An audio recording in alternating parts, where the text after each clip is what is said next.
पहलगाम हल्ल्यानंतर भारताने पाकिस्तानला चोख प्रत्युत्तर दिल्यानंतर शिवप्रतिष्ठान युवा हिंदुस्थान संघटनेने सांगलीमध्ये मोठ्या उत्साहात उत्सव साजरा केला।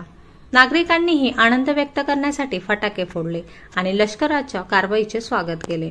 पहलगाम येथील दहशतवादी हल्ल्यात 26 जणांचा मृत्यू झाला होता। आमच्या माता भगिनींच्या कपाळावरचे सिंदूर पुसले गेले।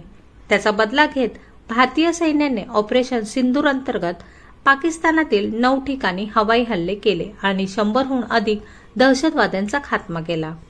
सांगलीमध्ये भारतीय सैन्याच्या या कारवाईनंतर भारतीय सैन्याच्या कारवाईचे स्वागत करण्यासाठी फटाके फोडून मिठाई वाटून त्यांचे अभिनंदन करण्यात आले।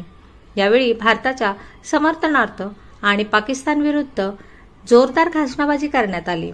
यावेळी संपूर्ण परिसर मोठ्या घोषणांनी दुमदुमून गेला। भारताने आज ऑपरेशन सिंदूर राबवण्यात आलेले आहे। पहलगाम मध्ये झालेल्या हल्ल्याचा भारताने आज बदला घेतलेला आहे।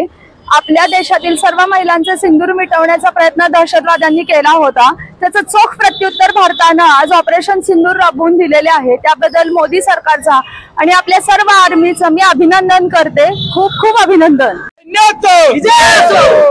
पहलगाम मध्ये जो दहशतवादी हल्ला या डरपोक पाकिस्तानच्या दहशतवाद्यांनी केला, त्याला चोख प्रत्युत्तर आपल्या सैन्य दलानं आणि देशाचे पंतप्रधान नरेंद्र मोदीजींनी दिलेलं आहे। जे ऑपरेशन सिंदूर राबवलं गेलं आज पाकिस्तानमध्ये घुसून त्यांच्यावरती अटॅक करून सर्जिकल स्ट्राईक केला आणि आमच्या महिलांच्या कपाळावरचं सिंदूर पुसण्याचा जो भ्याड हल्ला करून त्या अतिरेक्यांनी प्रयत्न केला, त्याला चोख उत्तर आज भारत सरकारनं दिलेलं आहे। ही सुरुवात आहे।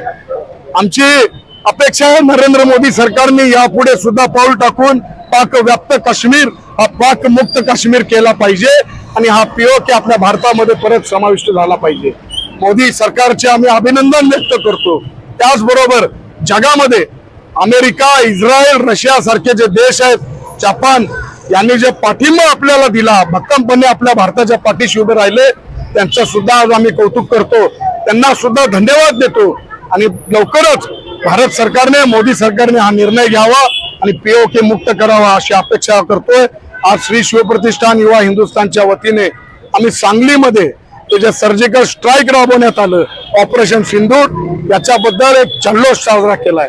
संपूर्ण महाराष्ट्रामध्ये नव्हे तर संपूर्ण देशभर आपला प्रत्येक देशभक्ताचा आज दिवाळीचा दिवस आहे।